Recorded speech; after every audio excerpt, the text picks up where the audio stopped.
Depuis toujours, l'être humain crée des images pour raconter et comprendre. Des fresques préhistoriques aux représentations illustrées des mythes jusqu'aux peintures religieuses, l'image a toujours servi de langage universel afin de nous raconter des histoires et nous interroger. Et si je te disais que le tarot, c'est exactement ça?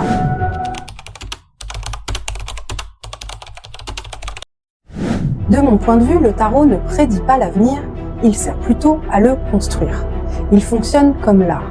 Il nous touche, nous interpelle et nous pousse à voir plus loin que l'évidence.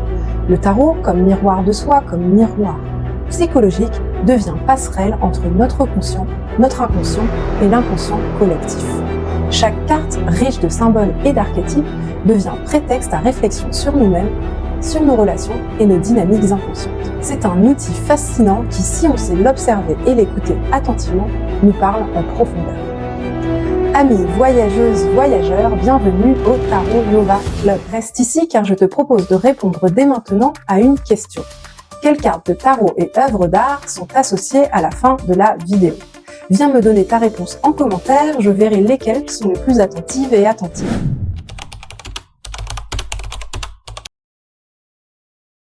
Au départ, Tarot Nova, c'est un projet né sur Instagram. C'est un cheminement personnel qui m'a amené à le créer, réussissant enfin à faire coexister mes nombreux centres d'intérêt. Au départ, j'ai fait des études d'art et quel était mon cours préféré? Je vous laisse deviner, le cours d'histoire de l'art, bien évidemment. Le bac art appliqué en poche, j'ai hésité à poursuivre des études d'art ou à partir à l'université étudier la psychologie. J'ai finalement choisi l'option 1. Pour autant, mon intérêt pour la psychologie, mais aussi pour la philosophie, ne m'ont jamais quitté et n'arrêteront jamais de me passionner. Finalement, tout ce qui me permet de comprendre le monde, de se comprendre soi-même et les autres, me passionne. Et comme par la suite j'ai été enseignante et aujourd'hui experte en création de contenu pédagogique, j'ai eu envie de réunir et transmettre autour de toutes ces passions. Et c'est comme ça que le projet Tarot Nova est né. Cela me permet d'aborder la symbolique des images à travers de nombreux jeux de tarot, car vous verrez que le tarot est un monde qui regorge de créatrices et de créateurs, tous plus talentueux et talentueux les unes et les uns que les autres. Mais c'est aussi l'occasion de découvrir des plumes sensibles, poétiques et bien souvent d'une grande profondeur et justesse. C'est aussi un espace qui me permet d'étudier et d'écrire sur les mécanismes de la psyché, mais plus largement sur la philosophie. Un tirage de cartes est bien souvent un prétexte à penser le monde pour se penser soi et les autres dans le monde. Mais c'est aussi l'occasion d'aborder de multiples autres sujets passionnants comme l'astrologie, la numérologie, l'alchimie, l'hermétisme. Alors, si ce teasing te séduit, abonne-toi à mon compte Instagram Tarot Nova. J'y propose des contenus quotidiens, j'y propose des posts pédagogiques et culturels, des vagabondages écrits, des guidances collectives, des réflexions sur la symbolique des cartes et même des liens avec la pop culture.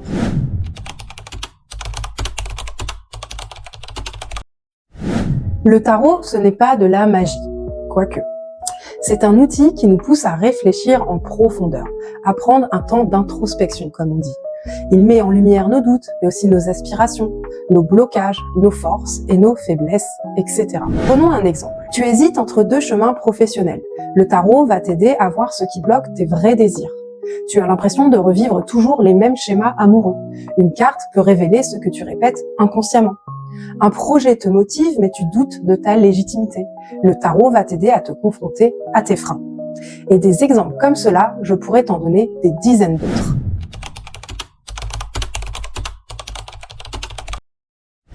Mais le tarot, c'est quoi? Nous allons voir que le tarot ne sort pas de nulle part. Mais avant cela, petite présentation rapide des deux principaux systèmes dans le tarot.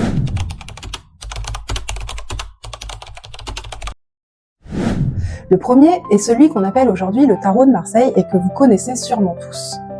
D'ailleurs, nous verrons qu'il n'est pas né à Marseille.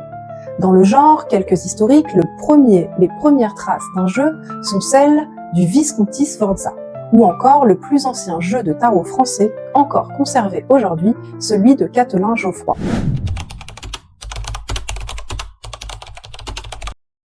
Le second système est celui que l'on appelle Rider-Waite-Smith, quelques classiques du genre.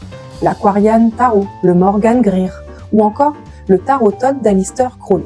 Oui, celui-ci est un peu perché, j'avoue, mais franchement, il est fascinant. Le tarot est divisé en deux parties. 22 arcanes majeures, représentant les grandes étapes de la vie et du développement personnel, sous forme de figures archétypales, et 56 arcanes mineures réparties en 4 suites.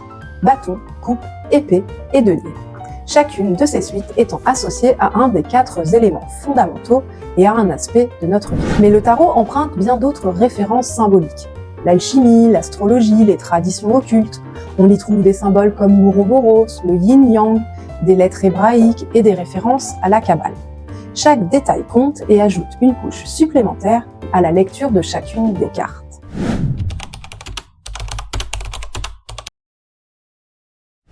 Comme c'est la vidéo de lancement de la chaîne, je ne pouvais pas me passer de vous conter l'histoire du tarot. Disclaimer, je ne suis pas historienne de l'histoire du tarot, encore moins experte de l'histoire du tarot. J'avais juste envie dans cette première vidéo, pour les non-initiés, de vous donner un aperçu de ce qu'est un jeu de tarot. Alors j'espère ne pas avoir commis trop d'erreurs et si c'est le cas, veuillez me les pardonner. Tout commence au XVe siècle dans le nord de l'Italie.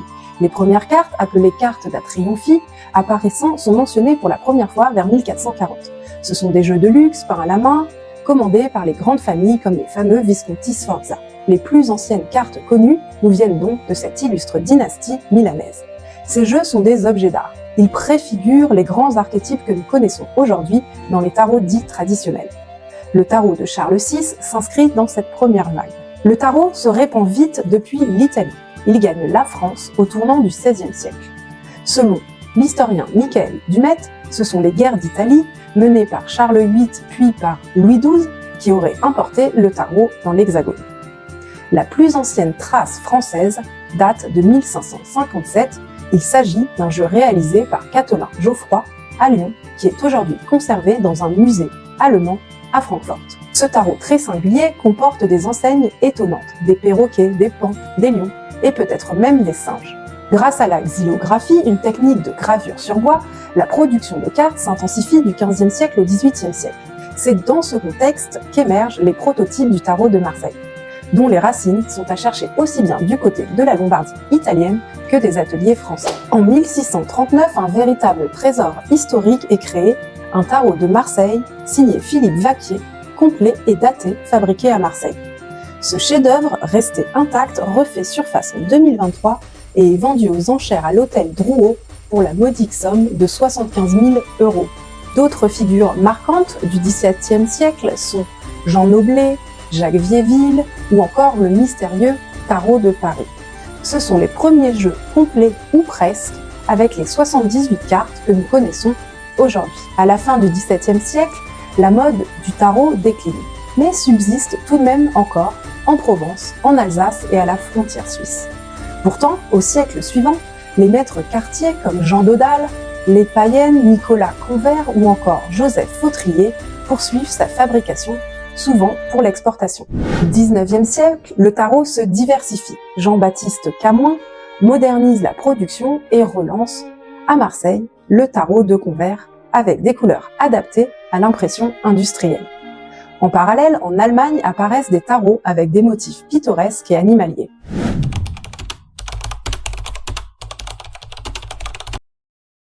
Le XXe siècle marque un tournant ésotérique pour le tarot, puisque c'est à ce moment-là qu'apparaît le nouveau système que l'on connaît aujourd'hui sous le nom de Rider-Waite-Smith. En 1909, en Angleterre, naît donc le tarot Rider-Waite-Smith, fruit de la collaboration entre l'occultiste Arthur Edward Waite et l'artiste Pamela Colman Smith. Publié chez Rider, ce tarot, influencé par la Golden Dawn et Eliphas Lévy, deviendra le standard anglo-saxon de la cartomancie. En France, Paul Marteau réinvente en 1930 le tarot de Marseille pour un usage divinatoire.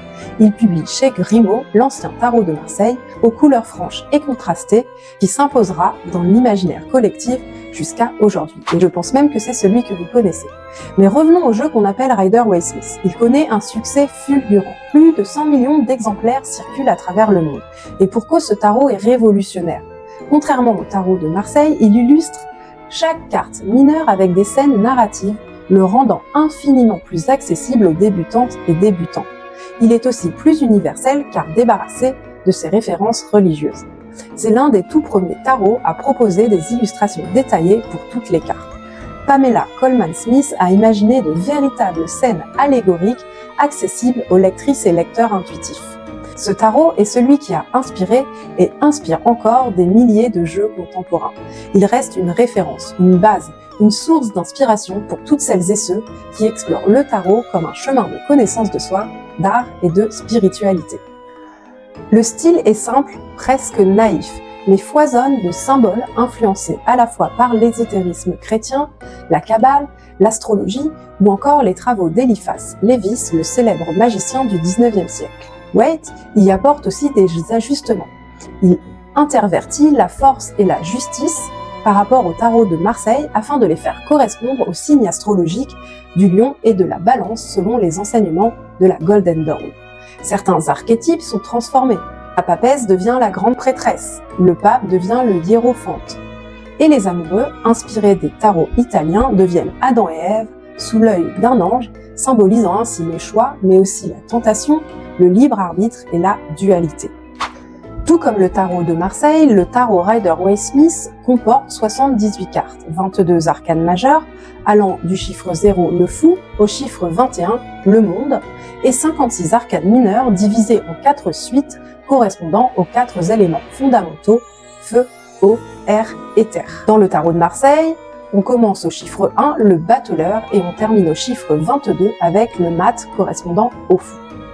En 2009, pour le centenaire du jeu Rider-Waite-Smith, un coffret commémoratif est publié, le Smith-Waite Centennial Deck, qui remet à l'honneur le nom de l'illustratrice.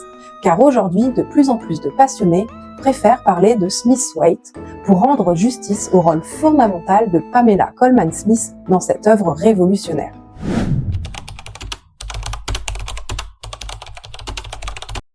Pour terminer cette présentation d'un jeu de tarot, je vous propose un rapide descriptif des archétypes associés aux 22 arcanes majeurs, encore appelés lames de tarot. Dans cette vidéo, je me base sur les figures du système Rider-Waite-Smith. Commençons avec le chiffre 0, le fou. Il symbolise l'élan, les nouveaux départs, l'innocence et la spontanéité. Il représente l'aventure, la liberté et la foi en l'inconnu. Ensuite, l'arcane numéro 1, le magicien. C'est l'incarnation de la volonté et de l'action. Il suggère la manifestation des désirs, la concentration et l'utilisation des ressources disponibles. La grande prêtresse, arcane 2, quant à elle, est la gardienne de la sagesse intuitive et des mystères cachés. Elle évoque la connaissance intérieure, les secrets et la contemplation. L'impératrice, arcane numéro 3, est l'archétype de la fertilité, de l'abondance et de la créativité. Elle symbolise la nature nourricière, la sensualité et la croissance. L'arcane numéro 4, l'empereur, est la représentation de l'autorité, de la structure et de la stabilité. Il incarne le pouvoir, le leadership et le contrôle rationnel. Vient ensuite le hiérophante, l'arcane numéro 5, qui est le symbole de la tradition, mais aussi des enseignements et des croyances spirituelles. Il suggère la conformité, les rituels et la guidance morale. Viennent ensuite les amoureux, arcane numéro 6, qui évoquent les choix, les relations et l'harmonie. Il représente l'amour, l'union, mais aussi les décisions. Ensuite vient le chariot, arcane numéro 7, qui symbolise la détermination, la victoire et le contrôle. Il incarne la maîtrise de soi, le succès et le voyage. Vient ensuite la justice, l'arcane numéro 8, qui représente l'équité et la vérité. Elle suggère la responsabilité, la cause et l'effet, ainsi que les décisions impartiales. Vient ensuite la figure de l'introspection, l'ermite, arcane numéro 9, représentant la sagesse mais aussi la solitude. Il représente la quête intérieure, la prudence et la guidance spirituelle. Vient ensuite l'arcane numéro 10, la roue de fortune, qui symbolise le destin, le changement, les cycles, mais aussi évoque la chance et le karma et l'évolution constante de toute chose. Vient ensuite l'arcane numéro 11, la force, qui est l'incarnation du courage et de la maîtrise des instincts, de la compassion. Elle représente la patience, la persuasion douce et la résilience. Vient ensuite l'arcane numéro 12, le pendu, qui évoque la suspension, comme on peut le voir sur la carte, mais aussi le lâcher-prise et une nouvelle perspective. Il suggère le sacrifice, l'acceptation et la contemplation. Vient ensuite l'arcane de la mort, qui symbolise la transformation, la fin et le renouveau. Elle incarne la transition, la libération et le changement inévitable. Vient ensuite l'arcane numéro 14, la tempérance. La tempérance représente l'équilibre, la modération et l'harmonie. Elle suggère l'adaptation, la patience et la fusion des opposés.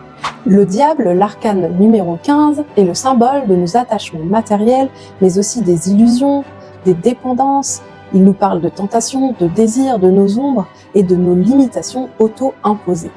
Vient ensuite la tour, arcane numéro 16, qui est la figure de la destruction soudaine, de la révélation et de la libération.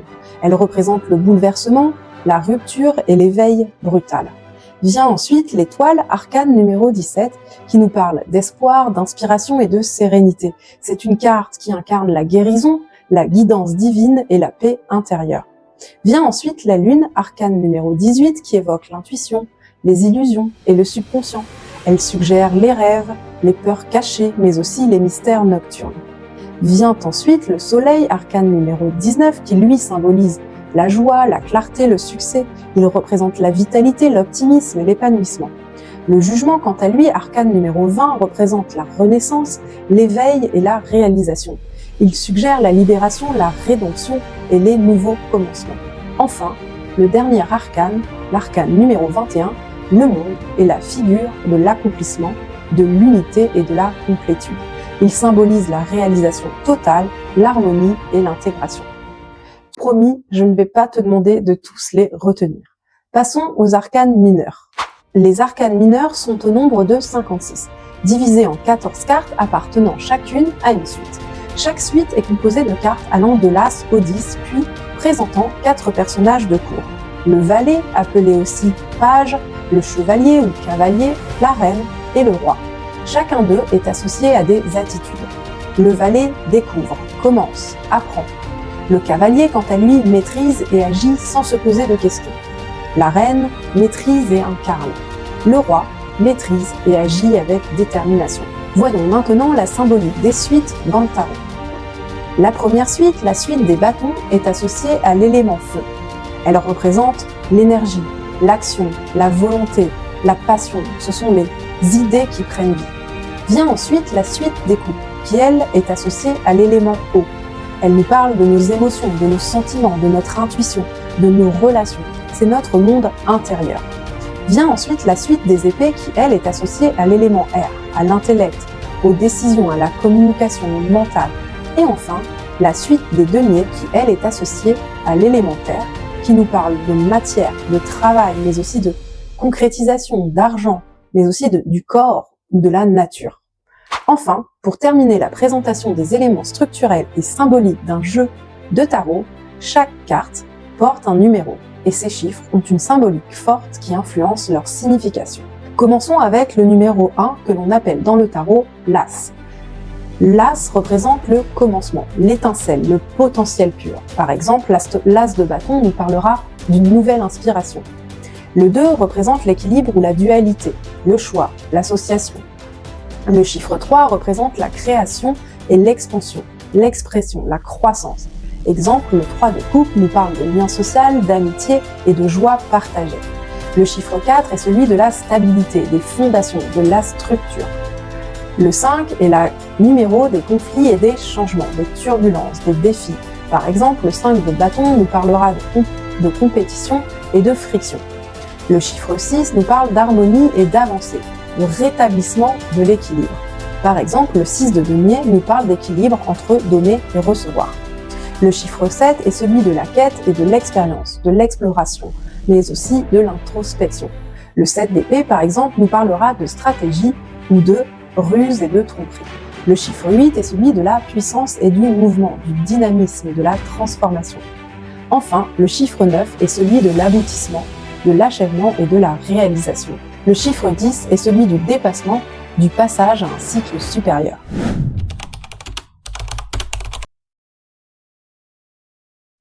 Voilà, c'est tout pour aujourd'hui, même si je pense que c'était déjà bien assez dense. Si tout ce que je viens de te raconter t'intrigue et t'intéresse, alors tu vas adorer faire partie du Tarot Nova Club.